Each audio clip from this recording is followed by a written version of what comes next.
ام سلمہ رضی اللہ تعالیٰ عنہ کہتی ہیں کہ آپ صلی اللہ تعالیٰ علیہ وسلم کے پاس دو انسان آئے ایک جگہ کا مسئلہ لے کر کے. ایک انسان بول رہا تھا یہ میری جگہ ہے, میری پلاٹ ہے. دوسرا بول رہا تھا کہ نہیں یہ میری پلاٹ ہے. دونوں کے پاس کوئی گواہ نہیں, کوئی ثبوت نہیں, اور دونوں دعویٰ کرے کہ یہ میری ہے, یہ میری ہے. سارا معاملہ آپ صلی اللہ تعالیٰ علیہ وسلم نے سنا اور سن کر کے ایک چھوٹی سی نصیحت کی اور کہا کہ دیکھو اے میرے صحابہ, میں ایک انسان ہوں, انما انا بشر, میں ایک انسان ہوں. تم لوگ میرے پاس اپنے اپنے فیصلے لے کر کے آتے ہو سکتا ہے کہ تم میں سے کوئی ایک انسان اپنے بھائی کے بنسبت زیادہ ماہر ہو, زبان کا چالاک ہو, وکیل ہو. وکیل لوگ ماہر ہوتے بڑے, جھوٹ کو سچ بولتے, سچ کو جھوٹ کرا دیتے. جو ریپ نہیں کیا رہتا اسے ریپسٹ بنا دیتے, جو ریپسٹ رہتا اسے اللہ کا ولی بنا دیتے.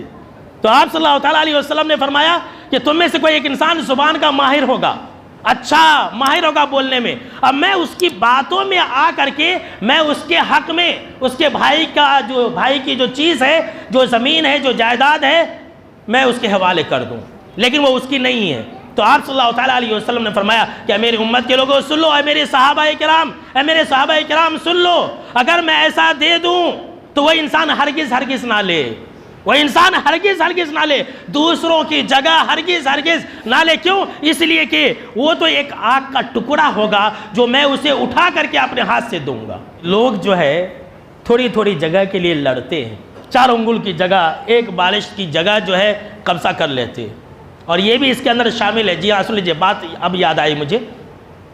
لوگ جو ہے روڈوں کے اوپر قبضہ کر لیتے ہیں, وہ بھی اسی کے اندر شامل ہے. انسان ادھر سے قبضہ کر لیتا, ایک انسان ادھر سے قبضہ کر لیتا, یعنی اپنے گھر کی سیڑھی جو ہے گورنمنٹ کی جگہ میں بن لیتا.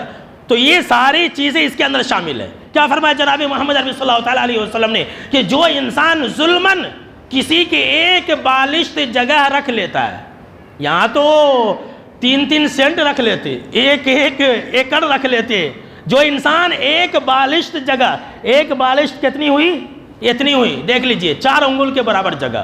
1 بالشت اگر جگہ کوئی انسان کسی کی ظلماً لے لیا تو جناب محمد عربی صلی اللہ تعالیٰ علیہ وسلم نے فرمایا کل قیامت کے دن حشر کے میدان میں ایسے انسان کے گلے میں 7 زمینوں کا طوق ڈالا جائے گا. دوسری حدیث جناب محمد عربی صلی اللہ تعالیٰ علیہ وسلم نے فرمایا جو انسان کسی کی جگہ پر ناجائز قبضہ کر لیا, جو انسان کسی کی جگہ کو ہتھیا لیا, قبضہ کر لیا, وہ اس کی جگہ نہیں ہے.